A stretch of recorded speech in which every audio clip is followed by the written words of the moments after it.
The Philadelphia Phillies are 2008 World Champions of Baseball. The Philadelphia Eagles are Super Bowl champions. Eagles fans everywhere, this is for you. Now entering the game for Philly Press Box Radio, Bill Furman and Jim Chet Chesko. It's Wednesday, March 22nd, 2023. Welcome to the Philly Press Box Radio Roundtable, brought to you by the Irish Rover Station House in Langhorne, PA, Allstate Insurance in Westchester, PA, and the Edge of Philly Sports Network. I'm Bill Furman. I'll be your host tonight, along with my partner, Jim Chet Chesko. And Chet, the Sixers finally lost to the Bulls after winning 8 in a row. They now sit 3 behind the leaders, but 1 behind the Celtics, and both of those are in the win column. It's time to make the move. Let's go. 11 to go. Time to overtake the Celtics. Eagles free agency took twists since our last show. We will certainly discuss that. You got to spend a lot of fun on a long weekend in spring training in Clearwater. You're still smiling just when I bring it up. I know you had a great time. You got to visit with a whole lot of people and bring in a couple games. There were a few Phillies missing playing the World Baseball Classic. We'll certainly talk about that. Flyers are still playing out the string. Please let it end soon. And March Madness, man, it has been crazy. Plenty to talk about. Yeah, lots of ground to cover, as always, Bill. And a bit of breaking news for you right now. We've got a brand new sponsor for our show, helping to support us beginning tonight. Cavs Philly Tailgates in Huntington Valley. All the tasty details on that a little later in the show, Bill. Fantastic. Great to have them on board. Well, hey, we have great guests tonight. Joining us, WIP host, author, college professor, What's Brewing co-host, you name it, he does it. Whole bunch more. Glen Macnow will be joining us. Yeah, he's got quite a resume, Bill, and we have no shortage of topics to cover with him. He's there, ready to go. Let's get it going, Bill. Let's do it. Let's welcome the prof, Glen Macnow, back to Philly Press Box Radio. Glen, welcome. Where do we start with the titles? Whoop, we muted him. Lost your vocals there, Glen. Change it. There we go. Can you hear me now? Now we got you. Okay, we'll go with that. Well, today you can start with grandfather because I've been babysitting a 2-year-old all day. So, oh wow, we'll go with that today. There you You're go. Probably worn out. Yeah, pretty much. He can last longer than I can. That's for sure. I'm sure. Well, Glenn, even though it's almost time for another Phillies regular season that we're pretty excited about, and a Sixers postseason, it's always good to start talking about the Eagles. So we're going to do that. Over the last 10 days or so, the Birds have managed to retain several of their free agents, but they also lost 6 or 7 starters along the way, including Miles Sanders, Javon Hargrave, C.J. Gardner-Johnson. So let me ask you, what are the key things for Howie Roseman to address now through other free agency moves and the late April draft? Well, he's got to build up the back end of the defense, and that's going to be a big challenge. I mean, he's got to get 2 safeties, really. They lose Gardner-Johnson, they lose Epps. I mean, the secondary really took a hit, and they have no linebackers. They really need to do that too. Now, the good news is you can do this late, and they've done it before. They got C.J. Gardner-Johnson last year pretty late, so you can address these things, and it is good to know the fans aren't panicked, but by my count, they've lost 5 defensive starters, and that's a lot to replace. Absolutely. And you know, I was not surprised that they let Miles Sanders go, but he's a big loss too to me. Anybody that averages 5 yards a carry for his career, that's a loss. Yeah, now they brought in a guy who averages 5.8, Rashard Penny, when he's healthy, which is a rare and wondrous thing. Yeah. Listen, he's a really explosive back, but he missed, I think he played only 5 games last year before he went out with a broken leg. I like Miles Sanders a lot. I'm less worried about that loss only because the offense is so good and they have so many weapons that I think with Penny, with Gainwell, with Boston Scott, they'll probably add a running back in the draft. They'll be okay. But I don't want to minimize Miles Sanders by any stretch. He had a nice career. But, man, that defense and, by the way, and they lost their defensive coordinator. So they got a lot that they got to rebuild there. Yeah, Brandon Graham and Fletcher Cox will both be back, but they're going to be 35 in a couple of weeks and 32 in the case of Cox. Did you agree with the decision to bring them back? And with Hargrave having gone, how important is it now for Jordan Davis and Milton Williams to step it up next season? I definitely agree with bringing back Brandon Graham, particularly at the price that brought him back. He was very effective last year, playing about 20, 25 snaps a game. And I think you can get another year out of him doing that. Fletcher Cox is a guy who wants to play more, who likes to play more, but his effectiveness is just not close to what it was a couple of years ago. And they gave him $10 million. I'm not delighted with him back at that salary. We'll see. To the second part of your question, very critical. Jordan Davis, I thought he looked good before he got hurt the second time last year. He's got to step in. He's a different player than Hargrave. Hargrave is a guy who piles up sacks. Jordan Davis, I think, is a guy more is going to plug up the middle, which is a good thing. I want that. But a different kind of player. And the other guy who's going to be very important next year is Nakobe Dean. Again, you lose all those linebackers. They got him in the third round last year. They were very excited about getting him at that bargain price. I think we all were. This is the year he gets to play. Absolutely. Hey, Glenn, they're going to have to pay Jalen Hurts. How are they going to manage everything they have to manage, getting personnel, and still figure out how to pay Jalen Hurts, which is going to be what, top 5 money, top 7 money, something like that? Yeah. Well, the good news is I'm not Howie Roseman, so I don't have to know how to do that. I just have to kind of have faith that he can do that. I mean, you can backload the contract. There's you can put a certain amount into bonus money. There are ways to do it. I think when they did the budget last year, they did not envision they would be paying Hurts as much as they're about to. Yeah. And listen, that's why you don't get to keep Hargrave. That's why you don't get to keep some of those guys. That's the way it works. But they'll be able to do it, and they'll be able to still build a team around that. Yep. Going to be interesting these next few weeks and months for sure. Let's switch our attention to the Sixers right now. They've been playing very well of late. The Monday, mishap, we'll let that one slide. They had won a bunch in a row. They're within striking distance of the Celtics in the second spot in the East. Wouldn't be nice to get ahead of them. What do you make of this team? Can they finally get over the hump and get past the second round? Please tell me they can. I'm very impressed with what I've seen over the last 2 or 3 weeks. Really impressed. And the 3 guys that are on the screen right now are the 3 guys that will be the reason they can get past the second round. Embiid is playing the best basketball of his career. He needs to carry that into the playoffs for the first time. He's really never done that. He's never stayed healthy in the playoffs. I mean, it wasn't his fault that he got a broken face, but he's got to just stay healthy in the playoffs. James Harden was a terrible disappointment last year in the playoffs. I know Monday he was shot, whatever it was, 1 for 12 or something. He couldn't hit anything, but he's been doing really well also as of late. Their chemistry is terrific. And I love the energy of the kid. I think Maxey he's averaged more than 20 points over the last 10 games. If you get that out of him, if you get those 3 guys, they can carry you certainly past the second round. How's it going to play out? What, Milwaukee will be the third round, we figure? Is that what you envision? Mm-hmm. Yeah, good possibility. Yeah, that's a tough one. So you asked if they can get by the second round.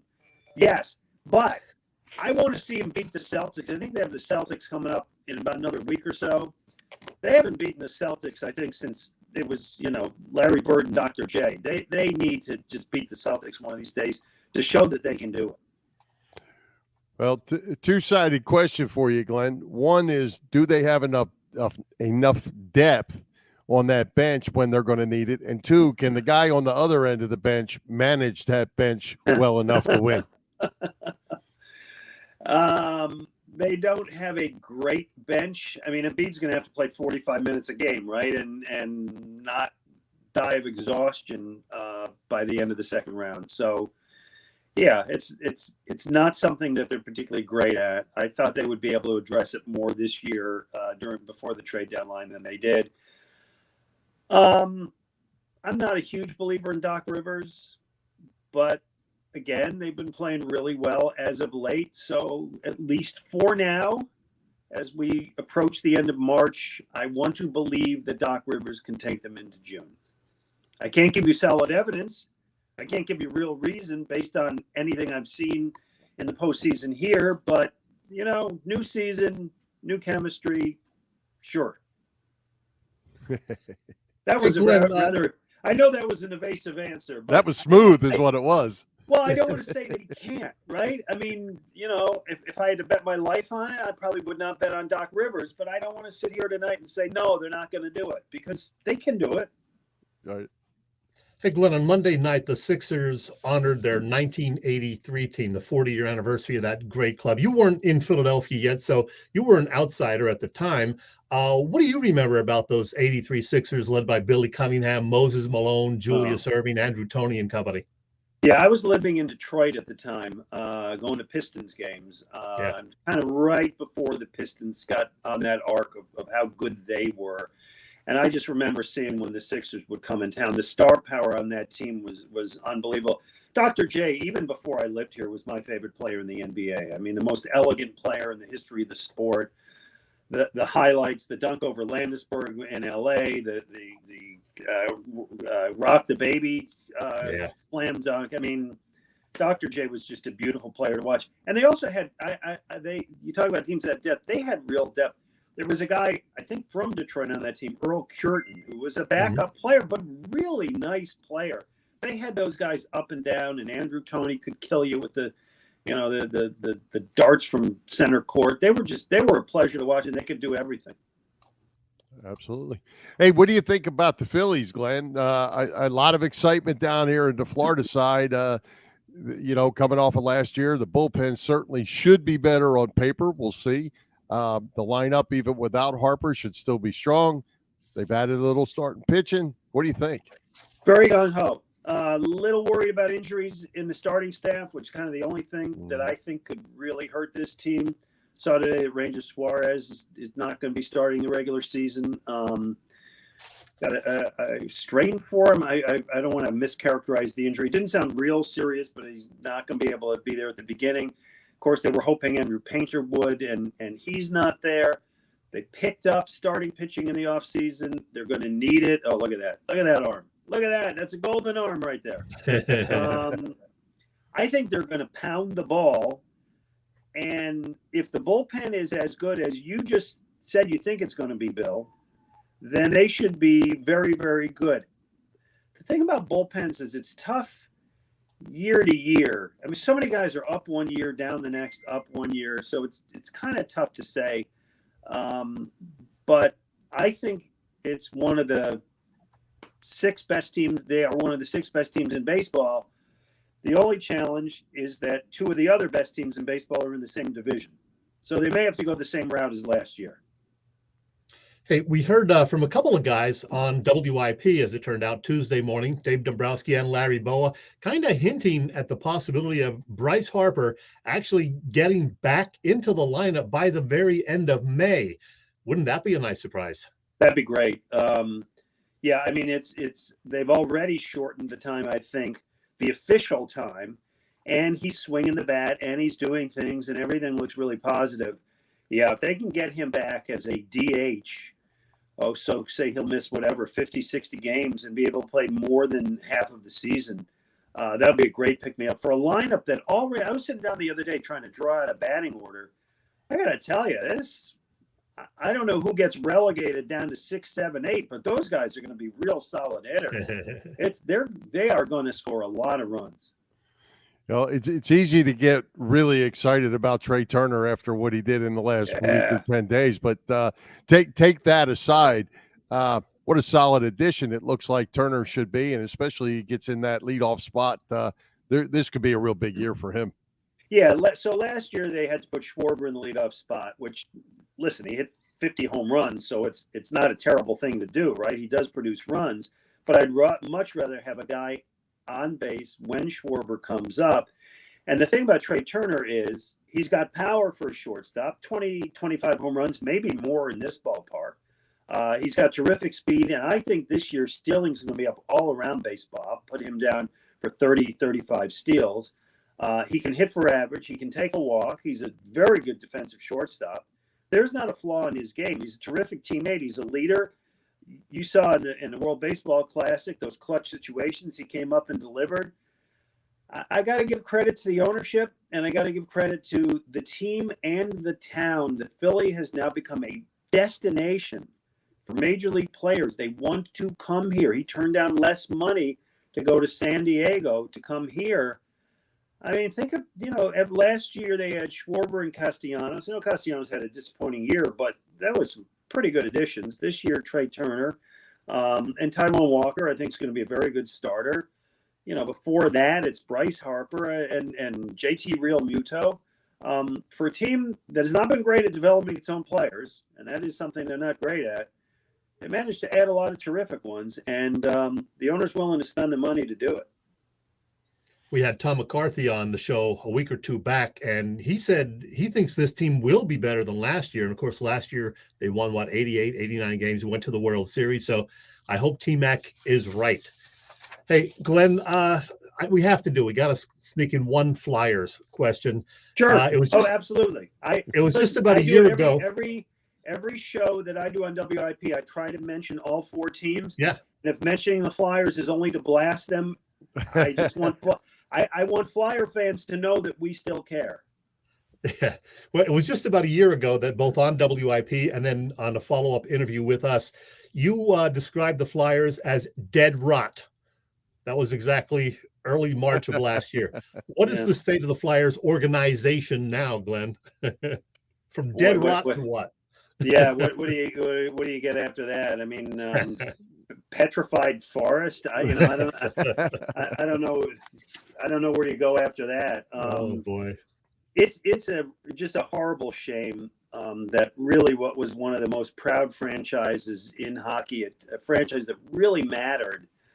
Even when they weren't winning, they really mattered, has now just become the Columbus Blue Jackets. Well, they wish they were the Columbus Blue Jackets. They've just become an irrelevant, bad franchise. You saw what happened 2 weeks ago when the New York Rangers fans came in and took over our building. That was embarrassing. I think that event, along with what happened at the trade deadline, or what didn't happen at the trade deadline, along with a couple of really bad interviews, led to Chuck Fletcher being fired. General managers in hockey don't usually get fired in March, but they did. It's a good first start. They need a lot more changes up and down, and I would say a lot of it has to start at the top. They need new people running the organization, and they need some of the entrenched people who've been there for decades to kind of move out of those positions of power.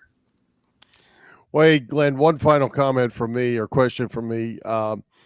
We haven't had Ray on the show since he retired one of those times. Is it true? You're the only show he's not been on in that case. Well, we have him lined up, I'm sure. He's the worst at retiring of anybody. Yeah, we had him on in January. Yeah, did he get thrown out of the house? Is that what happened? She had enough of him and said, "Get you and your football, your yellow pad out of here," or what? I don't think that's what it is. I think Ray misses it more than he thought he was going to miss it. So, but I think he's going to settle into retirement. I think his wife's got plans to travel. I think looking ahead to the summer, he'll get to spend more time with his grandkids. But yeah, I mean, Ray thought he could step away before a football season, and that's too much in his blood. All right.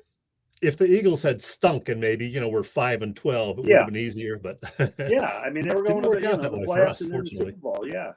So, well, Glenn, I got some use out of it. I appreciated it. Yeah.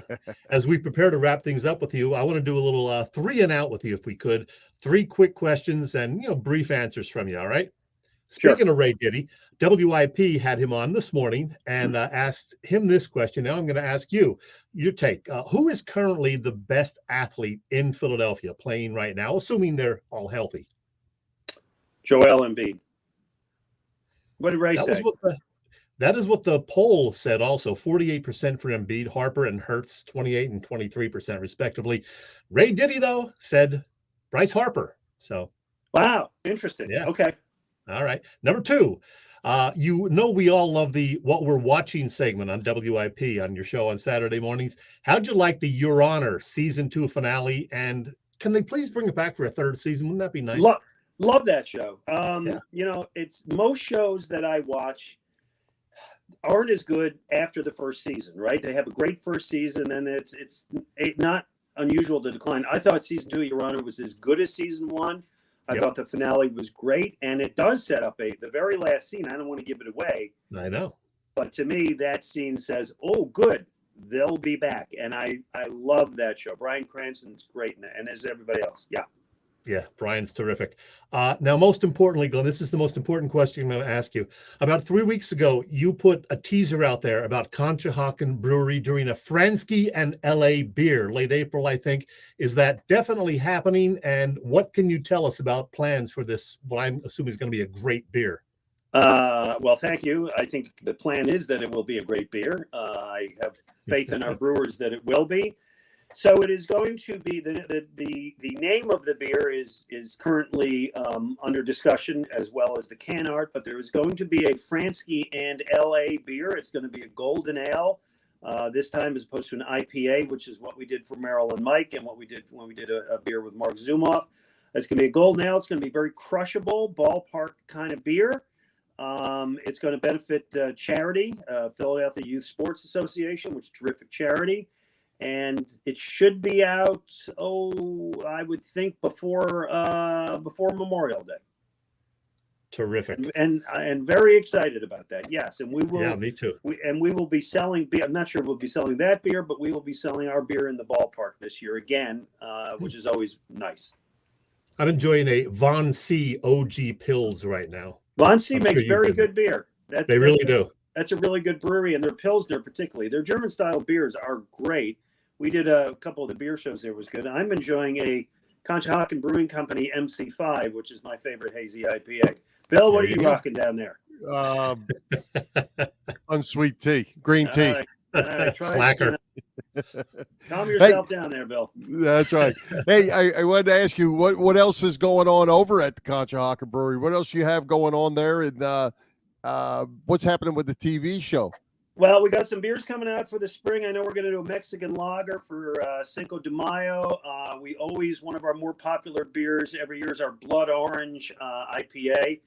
This year we're going to put some guava in it, make it a little more summery. So we got that going as well. And the amazing thing about the beer show is that they basically allow 2 old guys to sit around on TV and talk about beer. And they put that on the air. And so we are in our 7th season with that. We've got some more fun shows coming up. Actually, I just recorded a couple with my pal Jody McDonald. And the nice. 2 Jody Mac shows are coming up starting next week. This week. That's right. We're already into Wednesday. This weekend is one of the shows with Jody Mac where Jody does a blind taste test of 5 macro lagers, Jody being a Budweiser guy. That's right, yeah. And I will just tell you that as much as Jody thinks he loves Budweiser, might not have finished first in the blind taste test. Ooh. Can't wait for that. Nice tease. Oh, there you go. I can do that. Thanks, Glenn. All right. Well, hey, Glenn, thanks for joining us. We appreciate it. As always, great. And good luck with the many endeavors that you have going on. Thank you, guys. It's always my pleasure to see you. I'll talk to you again. All right. Thanks, Glenn. All right, Jed. Spring just around the corner, but you can still save money with Allstate's pay-as-you-go auto insurance. Yeah, that's right, Bill. Allstate's pay-as-you-go auto insurance puts you in control. You only pay for the miles you drive with the same full coverage that a traditional policy offers. Pay-per-mile insurance gives customers greater control of their insurance costs. See how much you can save with pay-per-mile car insurance by calling your local agent. In Westchester, PA, that is Dave Lavoie. Call Dave at 610-430-0700. And again, that is 610-430-0700. And start to save more now that you are driving less. Very good. Tell us what's going on at the Irish Rover while you're out driving around or saving or whatever you got going on. Well, Bill, they did survive a St. Patty's weekend over at the Irish Rover Station House. I'm sure that was a lot of fun. I would have been there if I weren't down in Florida, but there's always a great time to be had at the Irish Rover. For example, every Wednesday evening, they have Quizzo. Also, prime rib specials every Wednesday. Dinner specials then every Thursday through Sunday. Oh, I love cod, and that chili lime cod sounds delicious. So does the buffalo chicken dip too. I love that. Live music on Saturday night. It is a DJ this weekend, and I can attest to this. Always 24 beers on tap at the Irish Rover. Check it out. The Irish Rover Station House is on Bellevue Avenue in Langhorne, and you can get more details at their website. As you may guess, that is the IrishRoverStationHouse.com. Again, IrishRoverStationHouse.com. We just spoke about this guy a minute ago, so let's hear from him. Hi, this is Ray Dinger, and it is always fun to talk sports with these two guys, Bill and Chet, on Philly Press Box Radio. And always great to talk to Ray Diddy.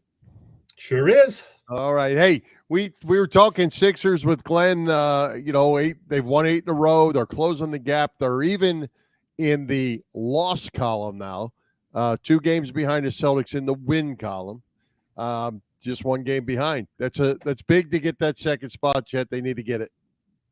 Yeah, it was a tough loss the other night when Harden just kind of stunk up the joint. We'll forgive him for that because he's been playing so great of late. The last 2 games had a little foot problem, so his movement was limited, and that contributed, I think, to his poor play and the poor shooting as well. So PJ talking about beer and Glenn. Yeah, he probably does. I respect Glenn for that. That's one of the reasons I admire Glenn so much, his beer knowledge. But yeah, I'm excited about this Sixers team, and I really hope that they can get past the second round this year. On the bright side, if they don't, they're going to fire the coach. They have to. There's no choice. So let's get it done, Sixers. Well, hey, I got something I need to throw at you because I always say this, and it's not because they lost this particular game, but when you look at it, it went double overtime. So we get that. There was more minutes in the game, right? Yeah. But Embiid 44 minutes, Harden 46, Harris 46, Maxey 46, Melton 39. House played 23. His bench, 4 guys total 42 minutes. It almost seems like every time they get into a close game or get behind in a game, he squeezes the bench, and that is going to kill him in the end. I just don't have the faith in this guy that he can pull this off. I just don't. They have the talent, as we were just saying with Glenn, but I just don't like how he handles this thing. Well, I question it too, but it's telling me that he doesn't have a whole lot of faith in that bench. And some of that is justified because, as we've discussed pretty much every week, the bench is just so inconsistent. I'd like to see him give Shake Milton a little more valuable minutes because Milton can get it going occasionally. As for House, he's been a disappointment. Now, of course, they were without Tucker the last 2 games, too. And he's not a scorer, but he is a great defender and a decent rebounder. So not having Tucker, that was a negative. They're playing the same team that they lost to the other night in Chicago. And I don't know what the score is at this point. I think they're not even started yet. I think it's an 8 o'clock Eastern time start. And I think that they will win this one because there's the revenge factor. And, the Sixers do want to get that second seed because they want home court if they have to play the Celtics in the second round. Yeah, I think they'll win tonight too. But again, it's the circumstance of the night that kind of bothers me with the way it gets handled. And I just hope it doesn't get them at the end. It just worries me. And, the coach's job part is to develop that bench. And when you can't practice much because you play all the time, they need to get some time on the court during games to be able to develop. So, or you don't need them, one or the other. But you can't get down to crunch time and expect these 5 or 6 guys to play all 40-plus minutes every night. It's not going to last. Yeah, and they got a real tough schedule now over the next 2 weeks. They have 5 straight road games starting tonight, 2 or 3 of them out west. Golden State, Denver, Phoenix, and Denver and Phoenix, 2 of the best teams in the league in the West. And Golden State's much tougher at home than they are, when they're not at home. So this is going to be a tough next road for the Sixers, and I just hope they can stay, in the hunt, maybe win 2 out of 5, 3 out of 5 if they're really fortunate. So, they better win more than 2 out of 5. Yeah, it's a tough schedule though, like I said. So you got to hope Boston loses a game or 2 along the way too. They haven't been playing lights out of late. That's why the Sixers pretty much caught them the other night. Yeah, no, I don't expect them to lose 3 out of 5 games. I would be really disappointed if I saw that. I would too. I'm three, 3 out of 3 5, or so. 4. I mean, Yeah. if you're Win tonight and 2 out of the next 4, that's 3 out of 5. So I'll take that. Yeah, if you're going to be the team that you hope you're going to be, you can't go to the road here in the last 11 games and lose 3 out of 5. That would be really bad. Yeah, I'm with you. All right. Well, hey, let's circle back, talk a little more Eagles free agency. A lot of interesting things have happened. As we mentioned, Bradbury is back. Slay is back. Greedy Williams is an Eagle. C.J. Gardner-Johnson and his mouth is not an Eagle because he thinks the Lions are a little better than the Eagles. Good for him. Miles Sanders is gone. Rashad Penny is here. Boston Scott is here. Howie has a really lot of work to do, and I'm not sure where you start at this point. Yeah, they do have a lot of work to do. I mean, you're losing 6 or 7 starters from a team that just went to the Super Bowl. Great that they were able to get a couple of the guys back, at least Slay and Bradbury. Would have been nice to get CJ. I can never get that right. CJ GJ. Did I get it right? CJ Gardner-Johnson. Gardner-Johnson. Yeah. Well, we call it the initials for short. Right. It's a shame about Kaiser White leaving too, because I thought he was pretty solid. And TJ Edwards, the other linebacker who, was really solid this year. So as we discussed with Glenn, it's going to be up to Nakobe Dean to step up. Plus the other guy that they brought in just signed to a 1-year deal. So there are still some holes to be filled. We know that. You know who's a guy that we keep forgetting about? Derek Barnett is still on this roster and theoretically will be healthy. So he's a guy who will be getting some time at defensive end, which would be good. I mean, he's certainly no Javon Hargrave on the D-line, but it'll be nice to get him back healthy, we assume. And hopefully Brandon Graham can, get it going for one more year. Limited playing time seemed to work for him this year with a career best 11 sacks. Yeah. Well, I thought it was interesting. If you look down the list, almost all the guys that the Eagles have gone back out and signed are on 1-year deals.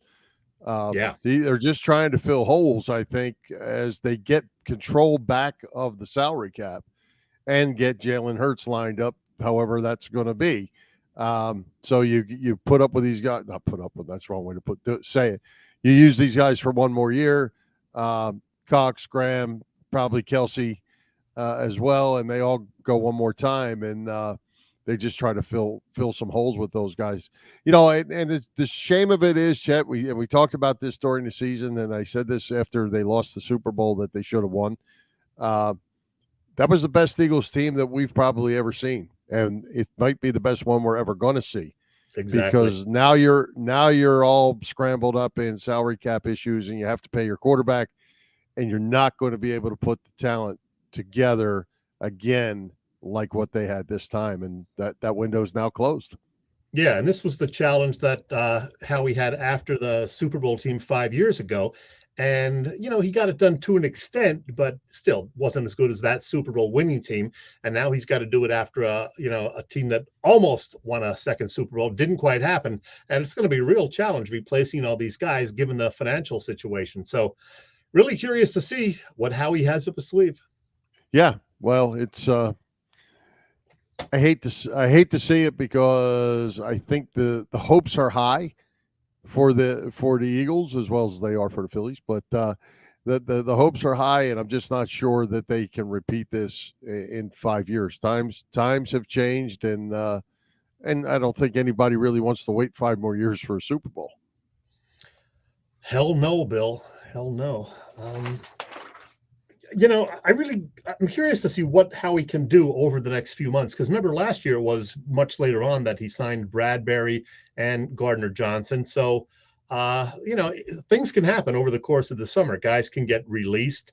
Things can happen. So it's going to be that kind of summer once again, I think. And maybe as late as, August, they'll get another starter somehow, somewhere. Yeah. And well, you have to have the money. And I think that's where they're going to be in a little bit of a jam, which take that one step further. Maybe that means that 10 pick, that first pick, maybe you don't make a pick there. Maybe you trade back and do some other things to stay out of that rookie money for 2 first rounders. I mean, there's all kinds of different things they could do, but does all that make your team better when you're trying to chase dollars around rather than players around? Hey, what do you make of Bijan Robinson being in Philly for a little interview on Monday or Tuesday? There's no way the Eagles would use a 10th pick to draft a running back, and he's not going to fall to 30. So was this just a courtesy thing, just kicking the tires kind of thing, or what? Oh, he's a great college running back for sure. No, and I wouldn't be surprised if they pick him. I mean, I don't know. 10 is a little high, but I'm not sure where the best players are going to fall at this point. The corners, they now have 3 corners with the signing of Greedy Williams, so that's covered. They need safeties. They might get some veteran safeties. I don't know. You're taking a linebacker at 10. Who are you going to pick? You're not taking anybody on the offensive side, except maybe a running back. Unless they're going to go for a backup tackle, Skoronski or one of those guys as a backup tackle for Lane Johnson and get ready for that future, maybe. If they stick at 10, I think they go either O-line or D-line or cornerback, because I think they could still use a quality cornerback. Greedy Williams is not, anything special. He has a great name, though. Love the name Greedy. So there's that. Yeah. Well, he's not awful either. No, but he's had injury problems.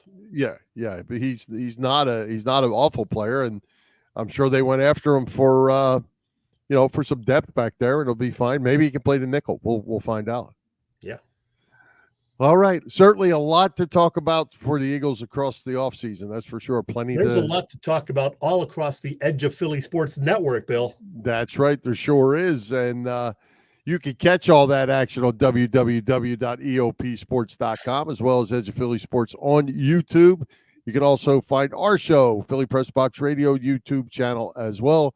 Help us out by hitting those subscribe, follow, like buttons, and as always, share with your family and friends. As you can see, shows every day, no matter what sports you have. We even have lacrosse now, Chet.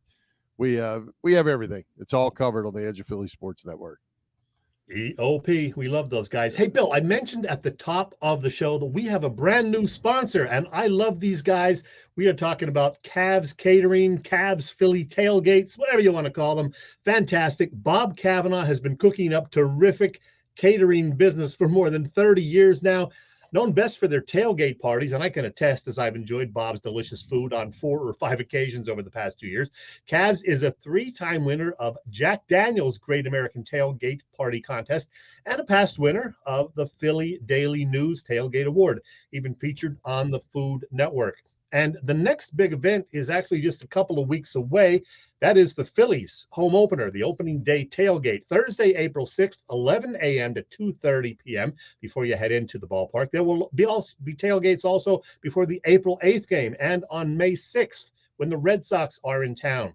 Fantastic food, plenty of cold beverages. Cavs also does corporate events, graduation parties, you name it. Cavs Philly Tailgates is the way to go. If you need more info, email them at cavscatering@verizon.net or check the website, phillytailgates.com. Great bunch of guys. We love hanging out with Bob at the things that we've gone to, and great food. So Cavs also, as it turns out, does the catering for Philly sports trips. And let me tell you about those guys while I'm at it. They've got the trip to Yankee Stadium in April. They can take you out to the draft, the NFL draft, the end of April. There are union trips. There are baseball trips. And then, of course, this fall, there will be all of the Eagles away games. Great packages. You can, go for the whole shebang or just go for the tailgate. They have all sorts of options. Check all of that out. phillysportstrips.com, Bill. All right. Well, hey, from me, welcome to Cavs. Welcome to Philly Press Box Radio. Glad to have them aboard. And I'll take one of everything on that menu you had up there. Man. They all sounded good. I'm sure they taste good. Yeah, such good food. All right. Appreciate them joining us. Hey, speaking of that, you had a nice long weekend visit to spring training last week. with a chance to mix in some other fun things. Tell us about your trip. All I kept hearing was, you got to hear the stories. You got to hear the stories. And I haven't heard any of them. I don't know what they're talking but about. They are making you smile. So something good happened. I did have a good time. Flew into Tampa on Thursday, and a young lady who I used to work with at Investors Bank during my brief time away from radio, she lives down there now. So met up with her. And we hit several bars in Tampa on St. Patrick's Day Eve. First stop was the Irish pub known as the James Joyce Irish Pub. So that was fun. Hit 3 other bars there in Tampa. Made sure not to drink too much because I had to drive later that night. So headed back to the Clearwater, Palm Harbor area. Met up with my cousin who lives there, stayed at her place. And then that's where I also ran into Rondé Barber, as I did 4 years ago. Rondé Barber, now an NFL or Pro Football Hall of Famer. So good to say hello to him and allow him to make some fun of me being an Eagles fan, because all in good fun. He's a great guy, and I did congratulate him on being a Hall of Famer. Friday was St. Patrick's Day, but it was also ball game day. And thanks to Cavs and Philly Sports Trips, I got a somehow invitation to their tailgate before the game. Took advantage of that, and that's where I got to say hello to Larry Anderson and Charlie Manuel and eat some of that great food from Cavs. There's LA and me. That was good. The game itself was nice. The Phillies actually won. Bailey Falter looked pretty good. I saw Wheels after the game. Always good to say hello to Chris Wheeler. We'll have him on, of course, again at some point this spring or summer. Wheels is loving it. He's Mr. Spring Training down there. You know that. And speaking of Cav, there he is. This was St. Patrick's Day. We may have had one of those cold beverages or two by this point in the evening. It was a good time, believe me. And then there was Saturday and Sunday, and there were more fun things. I took a trip down to, I can never get this right, Lake Boat Key. Is that what it's called? Longboat Key. Longboat Key. I could never get that name right. Yep. Longboat Key, yes. Made the 2-hour drive. My cousin, who actually has a home in San Diego, apparently he's doing well. He bought a home now also down in Longboat Key, he and his wife. So I was down there with him and some other friends on Sunday having a good old time. They have a rooftop deck on their summer, winter home, whatever you want to call it. You can go from San Diego to Florida. Either way, you're getting pretty good weather, so it must be nice. But it was a good time. It was a great weekend. Saw Robbie Ellis Saturday night and her husband. Spent some time with them. That was fun. Always good to see Robbie. Good catch, because she just hit you up. See, and I didn't know. I was getting to that, Robbie. I'm getting to that. Yes, spent some quality time with Robbie and Bob. We had some drinks and some food at a place called CK's, which was actually attached to the hotel that I stayed at Saturday and Sunday night.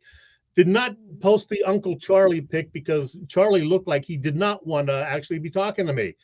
So I was like the next to the last person in line, and he was ready to hop on the bus and get out of there. I said, Charlie, please, I didn't want a picture with you. So I got a picture with Charlie, but yeah, not worth posting. He didn't look too happy to see me. I don't know why. I was happy to see him. But all in all, Bill, great weekend. 4 days in Florida. Couple of days, beautiful weather. The last 2, Saturday and Sunday, kind of cloudy, kind of windy. Not great, but you know what? The beers were cold. The people were great. So a good time had by all. And it was a lot warmer than being in New Jersey. I'll tell you, Saturday and Sunday, it was not that much warmer. There were a couple of chilly days for sure. Yeah, kind of chilly. Sounds like you had a good time, and next time I'll be freed up to catch up with you. I will hold you to that, Bill. You got it. All right, let's move on. Let's talk about the big dance in college basketball. It is underway. It's absolute chaos, Chet. Started with Furman's upset, followed by Princeton, Fairleigh Dickinson. Number 1 seed Kansas is out. Number 1 Purdue is out. The brackets are smashed. Princeton's in the Sweet 16. Who'da thunk? Well, first, Bill, congrats on that Furman round 1 victory. I know you were pulling for them. Condolences on the second round ouster. Sorry about that. Real happy to see Princeton advance to the Sweet 16. You know, I've learned to never put any real big money on March Madness because so few things seem to go the way they're expected to. But the shocking thing is both your pick and my pick to win it all, that would be UCLA and Houston, are still alive. So there you go. Yes, they are. Yes, they are. And you know what? Can't wait for the next round to get started. If it's half as good as what we saw in the early rounds. It's going to be fun to watch all the way to the end, and especially with these number ones getting knocked off. Yeah, so we have games Thursday and Friday, and then the winners advance to games Saturday and Sunday, and then we'll have our final four, and we'll see if UCLA and or Houston are still alive. I would love to see Princeton, win another one. Don't know what the odds of that are, but it'll be kind of nice. There probably aren't odds of that. They aren't supposed to be here now, so no. I don't know how crazy those odds are. And all of this after Pete Carrill, left us 6 months ago. So maybe they're doing it for Pete. Who knows? That's right. Well, hey, some great news in the women's NCAA tournament, Chet. The Villanova ladies have reached the Sweet 16 against Miami. Villanova is the 4 seed. Miami's the 9 seed after knocking off number 1 Indiana. The Lady Cats are carrying that Philadelphia tournament torch this year. Can't say that I'm following it much, but yeah, I did know Villanova was advancing. Now they got a team that, as you said, just knocked off a top seed. So maybe Miami will carry some of that enthusiasm and momentum into the next round. Kind of hope not, because we'd like to see Nova move forward. As you noted, it's been a tough year for the men of Philadelphia, the Big Five, the Big Six, if you want to count Drexel. So, no, we don't. No. All we got now, the Nova women and I guess Princeton, not too far away. So. Yep. Well, and the Penn State Nittany Lions on the basketball side, they got their one win and they went on home. So yeah, they made it a bit of a battle though, the second round. Yeah. Well, okay. And the thing about Villanova in the ladies' side, the South Carolina Gamecocks, led by a Philly native, Dawn Staley, who's done everything there is to do in basketball, and including several national championships, is the number 1 seed, and they're the team to beat, and they are really, really, really good. So it'll be a tough road for Villanova if they can continue on. Yes, it will. We wish them the best of luck, though. That's right. Hey, great guest tonight at Glen Macnow. So who you have coming to Philly Press Box Radio next week as baseball season is coming? Yeah, Bill, 8 days away right now, the Phillies season opener. They will be on the road, I think, Texas, right? Is that right? Mm-hmm. We will be having with us the great Phillies radio voice joining us to help preview the season. I'm, of course, talking about the awesome Scott Fransky. We appreciate Scott finding some time for us every spring. He'll squeeze us into his schedule next week.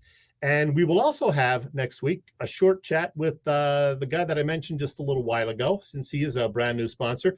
Going to have Bob Kavanaugh of Cavs Philly Tailgates joining the show next week to talk about not only his business, but the fact that he's been a Philadelphia sports fan for his entire life, just like you and I have, Bill. So Scott Fransky and Cav joining us next week. And you and I will have to make our official season predictions for the Phillies. That's right. And let me tell you, Jet, let's just get this out here now. We'll talk final predictions next week.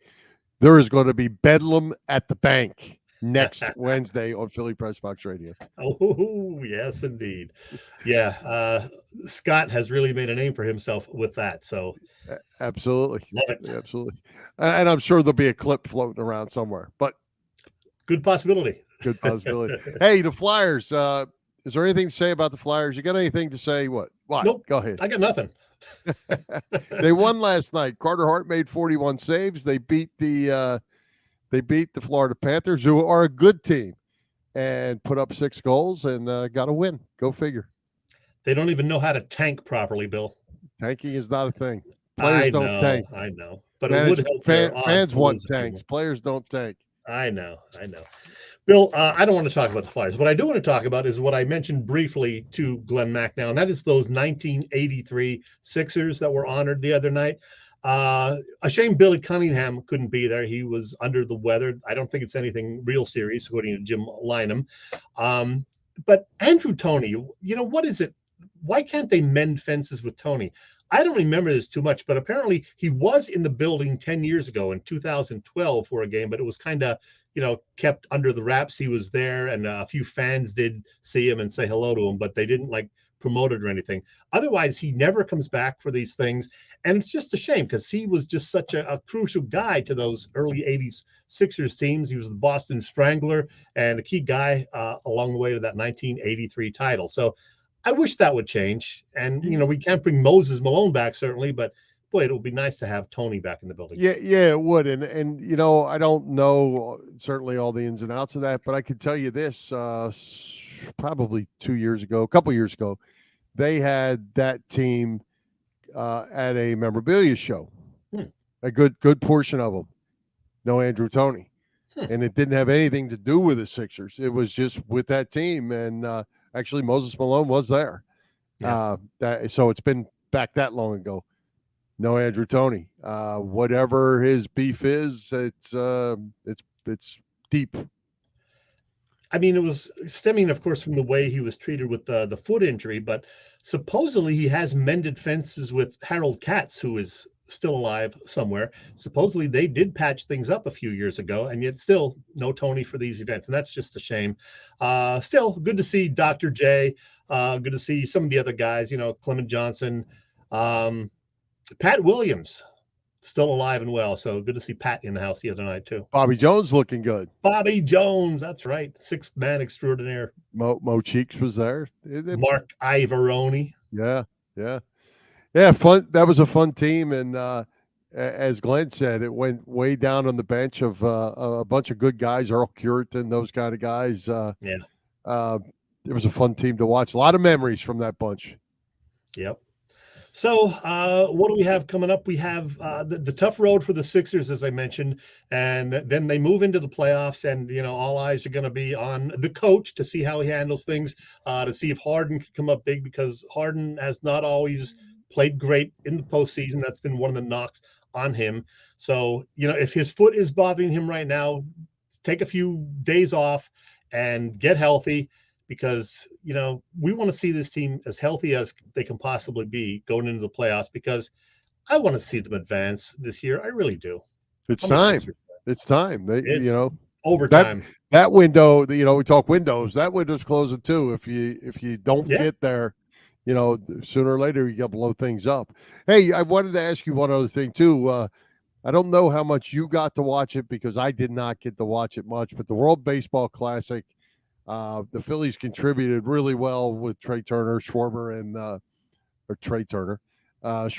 Real Muto.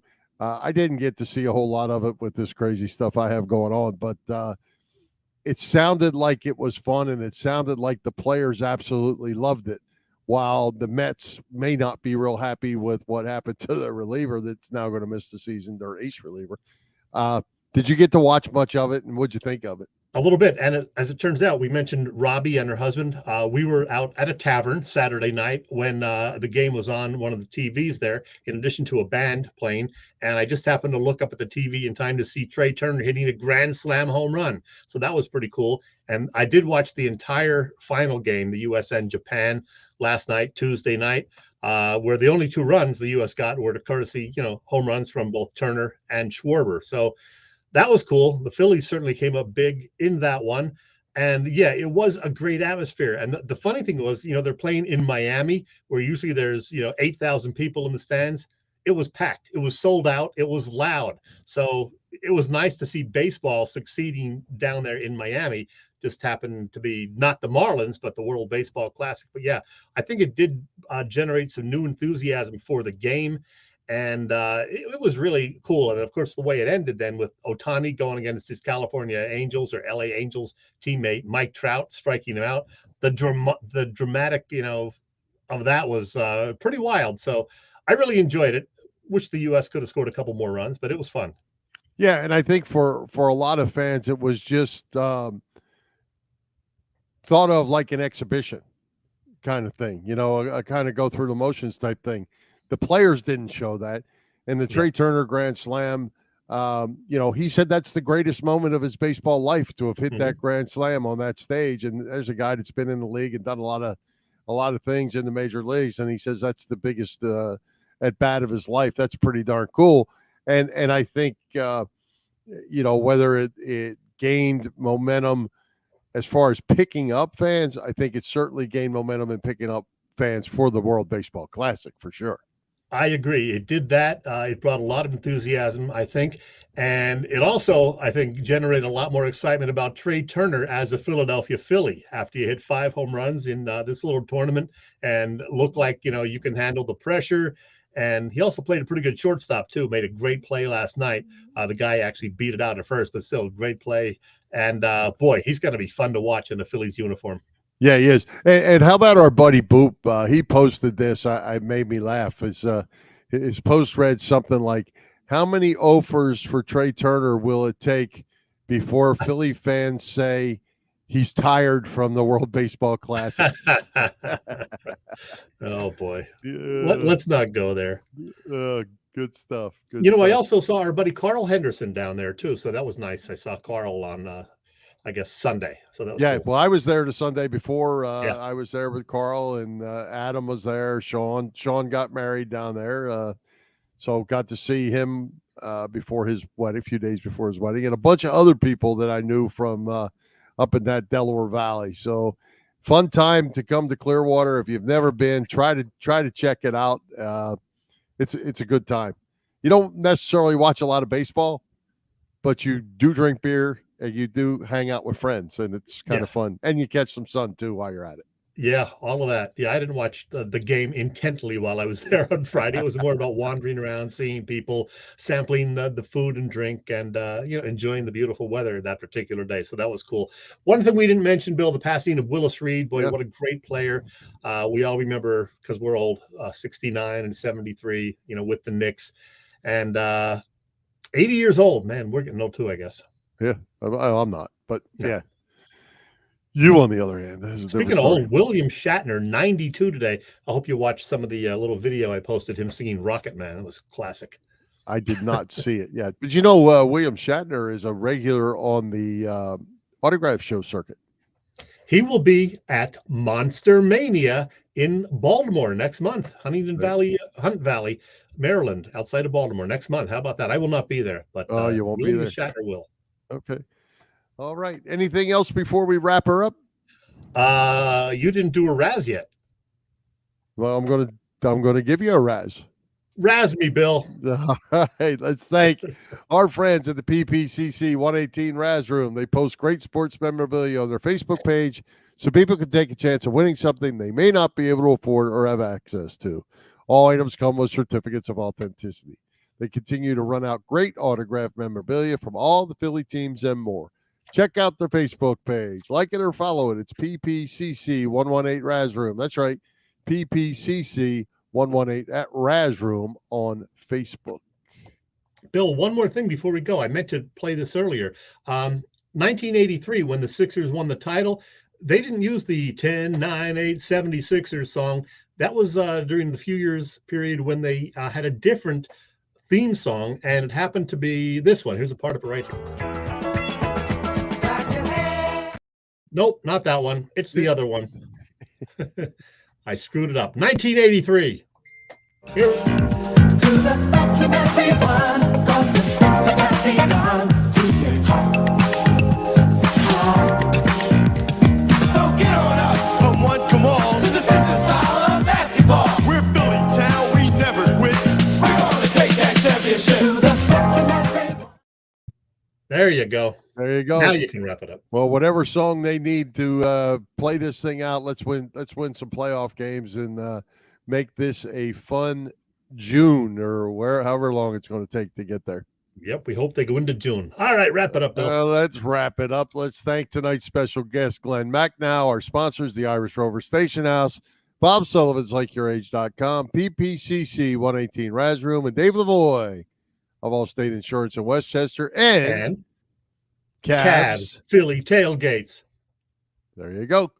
For Jim, Chet, Chesko, this is Bill Furman. We hope you enjoyed the show, and we'll join Philly Press Box Radio next Wednesday, March 29th at 7 p.m. You can see us live on Facebook. Listen to our website, phillypressboxradio.com, on Google Podcasts, as well as Apple Podcasts, iHeartRadio, and all the others. High hopes, Philadelphia sports fans. High hopes. Yeah.